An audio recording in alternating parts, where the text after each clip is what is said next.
अध्याय 5 जीवन की मौलिक इकाई सब्जेक्ट साइंस बायो क्लास 9। मेरे विद्यालय का नाम बंगला कन्या मिडिल स्कूल सारम गोमिया। यह वीडियो का तीसरा भाग है।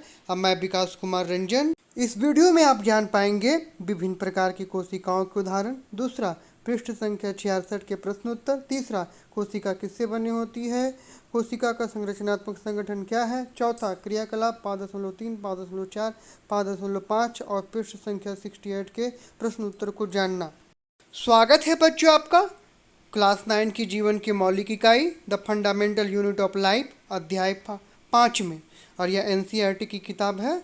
तो आओ देखें आगे क्या है। बच्चों, यह जीवन की मौलिक इकाई का तीसरा वीडियो है और इसके पहले वाले वीडियो में आप जान चुके हैं सजीव किससे बने होते हैं, क्रियाकलाप 5.1, दूसरा कोशिका की संरचना क्या एक जैसी दिखाई देती है और तीसरा क्रियाकलाप 5.2 के प्रश्न उत्तर को जानना। तो बच्चों, ये सभी आप पिछले वीडियो में डाल चुके हैं और अगर आप वीडियो ना देखे हो तो मैं पिछले वीडियो का लिंक डिस्क्रिप्शन में डाल दूंगा, आप वहाँ पर जाके देख सकते हैं डिस्क्रिप्शन में जाकर। कुछ जीवों में विभिन्न प्रकार की कोशिकाएं भी हो सकती है।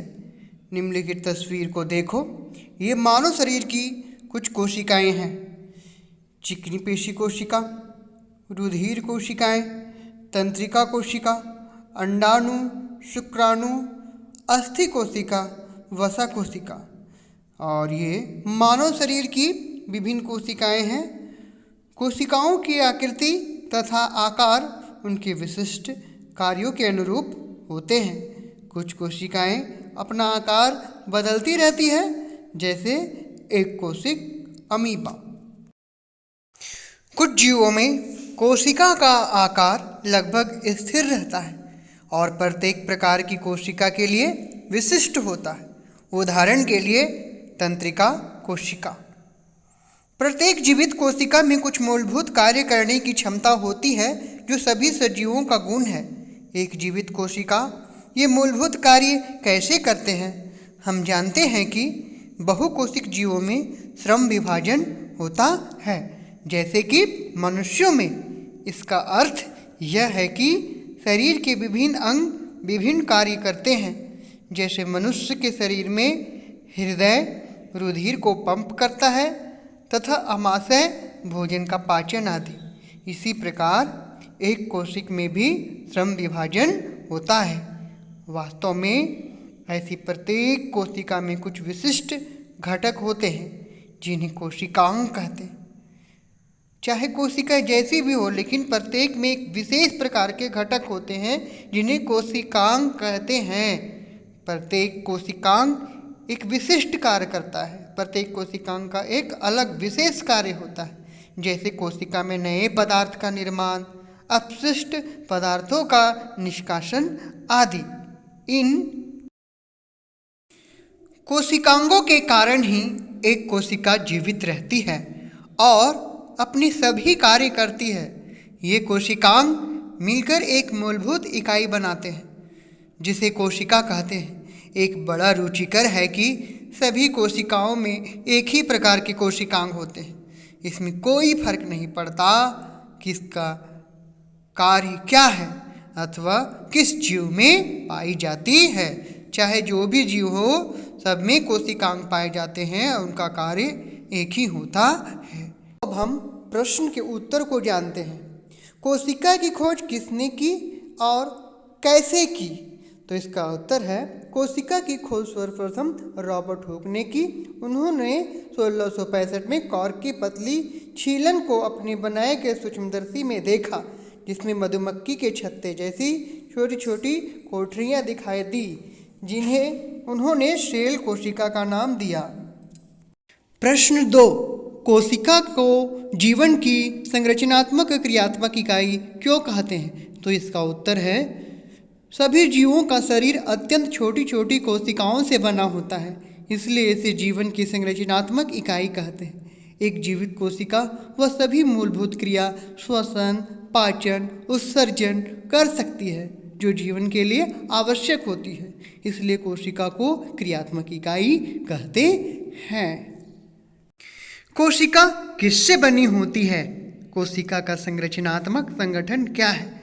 तो हमने देखा कि कोशिका में विशिष्ट घटक होते हैं जिन्हें कोशिकांग कहते हैं। कोशिका कैसे संगठित होती है। यदि हम कोशिका का अध्ययन सूक्ष्मदर्शी से करें तो हमें लगभग प्रत्येक कोशिकाओं में 3 गुण दिखाई देंगे: प्लाज्मा झिल्ली, केंद्रक और कोशिका द्रव। कोशिका के अंदर होने वाले समस्त क्रियाकलाप तथा उसकी बाह्य पर्यावरण से पारस्परिक क्रियाएं इन्हीं गुणों के कारण संभव है। आओ देखें कैसे। 3 ही गुण दिखाई देते हैं: प्लाज्मा झिल्ली, केंद्रक और कोशिका द्रव। तो 5.2.1 प्लाज्मा झिल्ली अथवा कोशिका झिल्ली, यह कोशिका का सबसे बाहरी परत है जो कोशिका के घटकों को बाहरी पर्यावरण से अलग करती है। प्लाज्मा झिल्ली कुछ पदार्थों को अंदर अथवा बाहर आने जाने देती है। यह अन्य पदार्थों की गति को भी रोकती है। कोशिका झिल्ली को इसलिए वर्णनात्मक पारगम्य झिल्ली कहते हैं। कोशिका में पदार्थों की गति कैसे होती है? पदार्थ कोशिका से बाहर कैसे आते हैं? कुछ पदार्थ जैसे कार्बन डाइऑक्साइड अथवा ऑक्सीजन कोशिका झिल्ली के आर पार विसरण प्रक्रिया द्वारा आ जा सकते हैं। हम पिछले अध्यायों में विसरण की प्रक्रिया के विषय में पढ़ चुके हैं। हमने देखा कि पदार्थों की गति उच्च सांद्रता से निम्न सांद्रता की ओर होती है। आओ संक्षिप्त में हम परिभाषा को देखते हैं। क्या है? 2 या 2 से अधिक पदार्थों का स्वतः एक दूसरे से मिलकर समांग मिश्रण बनाने की क्रिया को विसरण डिफ्यूजन कहते हैं। सजीव कोशिकाओं में अमीनो अम्ल के संवहन में विसरण की मुख्य भूमिका है। बच्चों, आप विसरण बहुत अच्छे तरीके से समझ सकते हैं। मैं एक उदाहरण आपको दिखा रहा हूँ, बस उसको आप ध्यान से देखना। उदाहरण चित्र 1 विसरण को समझने के लिए मैं उदाहरण ला रहा हूँ। तो चित्र 1 में पानी से भरे बड़े जार से छोटे जार में पानी स्वतः पाइप के द्वारा आ जाएगा। यहाँ एक बड़ा जार है और एक छोटा जार है, और इस बड़े जार में जब हम पानी भरेंगे तो बड़े जार से पानी धीरे धीरे छोटे जार में आ जाएगा। और चित्र 2 में आप ध्यान से देखिए। चित्र 2 में बराबर जार होने के कारण पानी पाइप के माध्यम से एक दूसरे में जाने के बाद, बराबर हो जाने के बाद स्वतः आना जाना बंद हो जाएगा।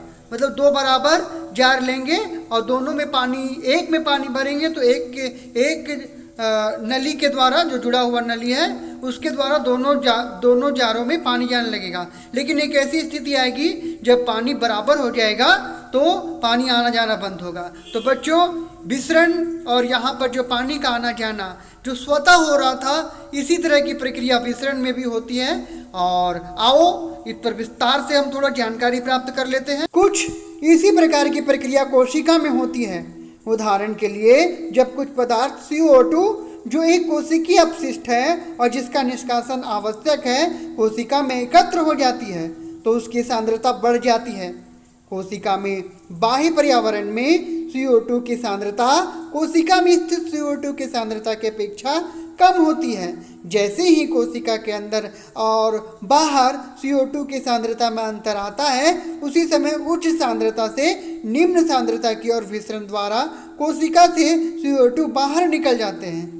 इस प्रकार जब कोशिका में ऑक्सीजन की सांद्रता कम हो जाती है तो O2 बाहर से कोशिका में विसरण द्वारा अंदर चली जाती है। अतः कोशिका तथा बाह्य पर्यावरण में गैसों का आदान प्रदान में विसरण एक महत्वपूर्ण भूमिका निभाती है। जल भी विसरण के नियमों के अनुकूल व्यवहार करता है। जल के अणुओं की गति जो वर्णनात्मक पारगम्य झिल्ली द्वारा हो तो उसे परासरण कहते हैं।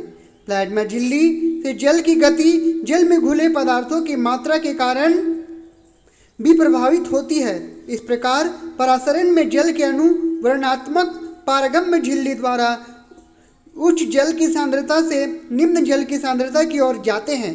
यदि हम किसी जंतु कोशिका अथवा पादप कोशिका को शक्कर अथवा नमक के विलयन में रखें तो क्या होगा?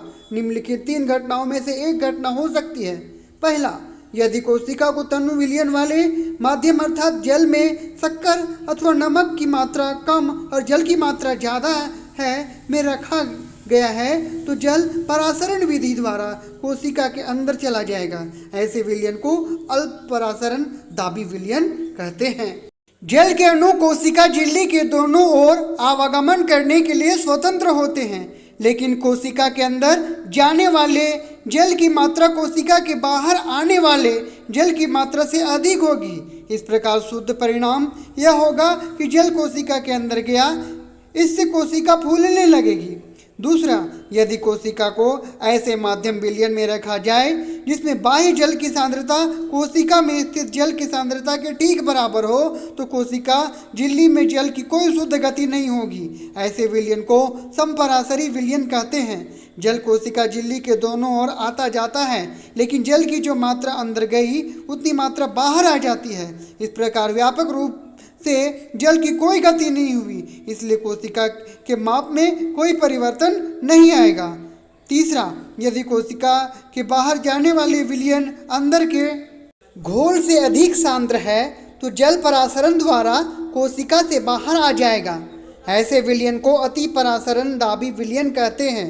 पुनः जल कोशिका झिल्ली के दोनों ओर आ जा सकता है, लेकिन इस स्थिति में कोशिका से अधिक जल बाहर आएगा और कम जल अंदर जाएगा, इसलिए कोशिका सिकुड़ जाएगी।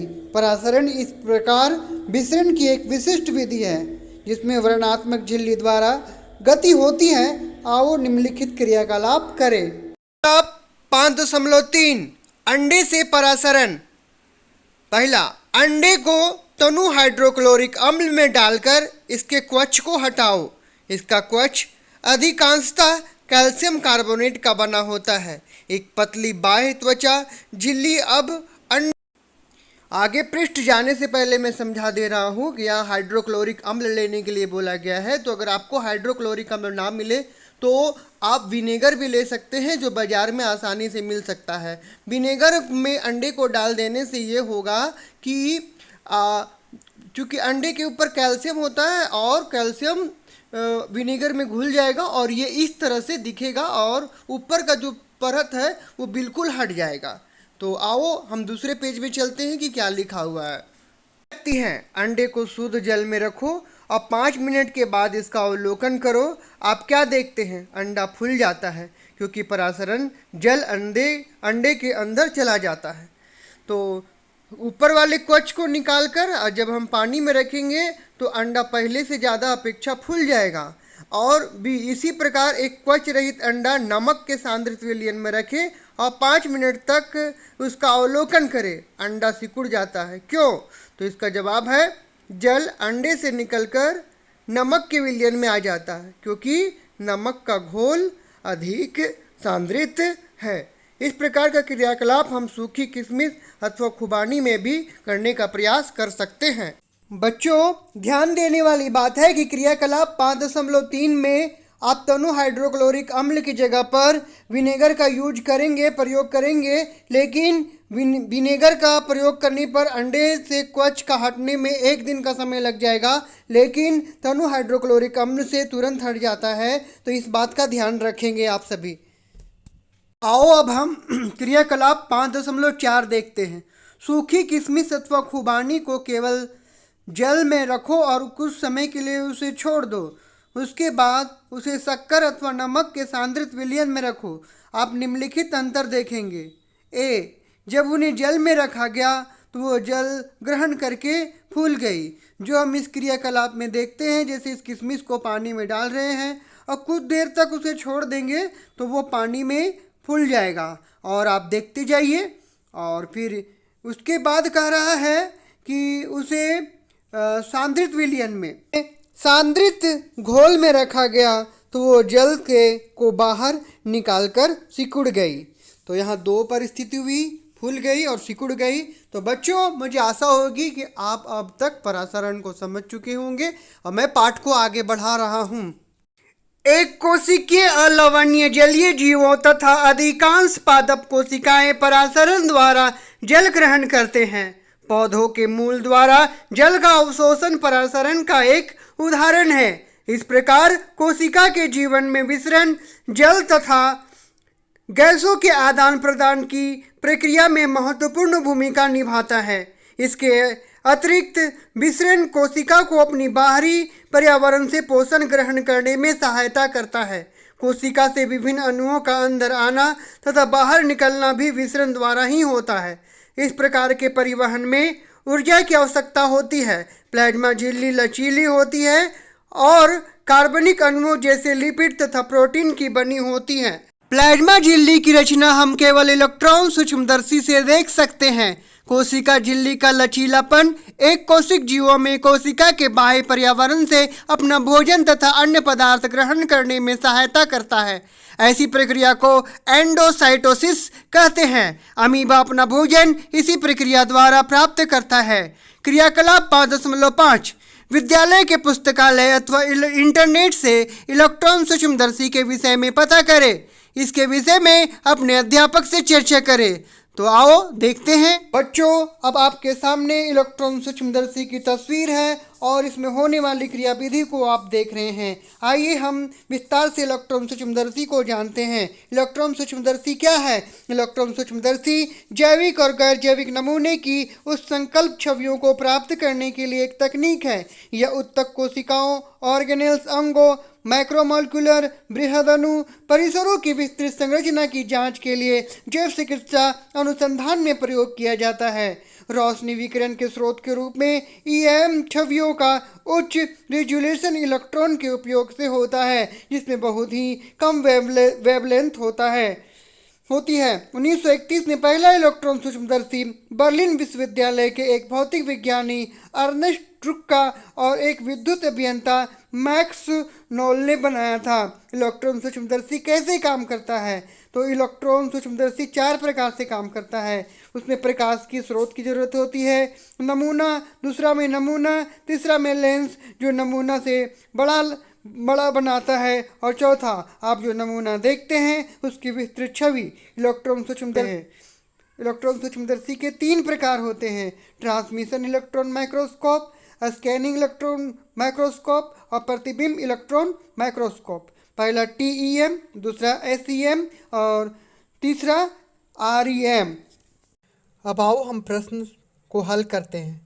प्रश्न 1, CO2 तथा पानी जैसे पदार्थ कोशिका से कैसे अंदर तथा बाहर जाते हैं, इस पर चर्चा करें। तो इसका उत्तर है CO2 तथा पानी जैसे पदार्थ सामान्यतः विसरण द्वारा कोशिका झिल्ली से अंदर बाहर जाते हैं। जैसे जब CO2 की सांद्रता कोशिका के अंदर बढ़ जाती है तो बाह्य पर्यावरण में CO2 की सांद्रता कोशिका में स्थित CO2 की सांद्रता की अपेक्षा कम होती है। उसी समय उस सांद्रता से निम्न सांद्रता की ओर विसरण द्वारा कोशिका से बाहर निकल जाती है। इसी प्रकार जब कोशिका में ऑक्सीजन की सांद्रता कम हो जाती है तो बाहर से O2 कोशिका में विसरण द्वारा अंदर चली जाती है। प्रश्न 2, प्लाज्मा झिल्ली को वर्णात्मक पारगम्य झिल्ली क्यों कहते हैं? तो इसका उत्तर है प्लाज्मा झिल्ली का एक विशिष्ट गुण होता है जिसके कारण वह कुछ चुने हुए पदार्थ को कोशिका के अंदर बाहर आने जाने देती है। इस तरह प्लाज्मा अवांछित पदार्थ को रोक देती है, इसलिए इसे वर्णात्मक पारगम्य झिल्ली कहते हैं। बच्चों, मैं आशा करता हूँ कि आपको हर बात सरलता से समझ में आ गई होगी और पाठ को आगे के भाग को जानने के लिए अगले वीडियो में मिलूँगा, तो इंतज़ार कीजिए।